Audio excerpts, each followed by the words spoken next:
Korea एक तरफ monarchy, poverty, depressed citizens, harsh laws और दूसरी तरफ democracy, talent, opportunities and innovations.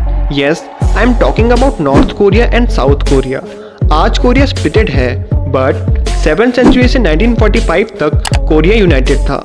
But इसके बाद ऐसा क्या हुआ कि कोरिया स्प्लिट हो गया? आज दोनों कंट्रीज में इतना डिफरेंस कैसे आ गया, जानेंगे आज की वीडियो में जियोपॉलिटिक्स ऑफ कोरिया।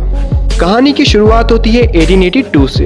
यूएस और कोरिया के बीच treaty of peace amity commerce sign की जाती है। ट्रीटी का एम था कोरिया को ओपन ट्रेड अपॉर्चुनिटीज, इंडस्ट्रियलाइजेशन और एडिशनल प्रोटेक्शन प्रोवाइड करना। लेकिन चाइना को ये बात बिल्कुल पसंद नहीं आती, क्योंकि चाइना का मानना था कि कोरिया चाइना का पार्ट है। वहीं दूसरी तरफ जापान का एम्पायर काफी तेज एक्सपेंड हो रहा था और जापान कोरिया के कोल और आयरन की तरफ भी अट्रैक्ट हो रहा था। ये सब रीजन बना 1894 में हुए चाइना और जापान के बीच पहले साइनो जापानीज वॉर का, जो कि कोरिया पर कब्जा करने के लिए हुआ था।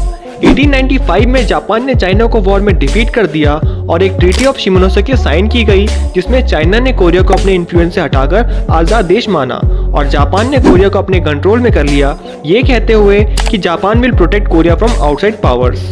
इसके बाद साल 1910 में जापान ने कोरिया को अपने कंट्रोल में कर लिया और 35 साल तक कोरिया पर रूल किया।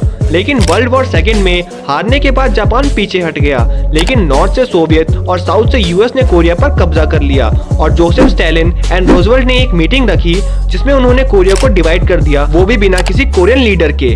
After this, on 17th August 1945, two Americans divided Korea at 38 parallel into North Korea and South Korea. After this, US ने सिंगमिन री और सोवियत ने किम इल संग को लीडर बना दिया और साल 1948 में अपने देश लौट गए। इसके बाद 25 जून 1950 में नॉर्थ कोरिया ने इन्वेड किया साउथ कोरिया पर, which gave birth to famous Korean war in 1950।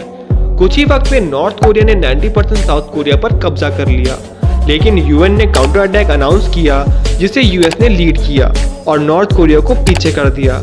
North Korea का साथ चाइना ने दिया और 3 साल के बाद ये वॉर आर्म्स एग्रीमेंट से एंड हो गई, जिसमें बैटल लाइन को दोनों कंट्रीज के बीच बॉर्डर लाइन मान लिया गया और कोरिया का डिवीजन हो गया। आफ्टर ऑल दिस, 1987 में साउथ कोरिया में सिटीजन्स ने रियल डेमोक्रेसी की मांग की और साउथ कोरिया एक डेमोक्रेटिक और सोवरेन कंट्री बन गया।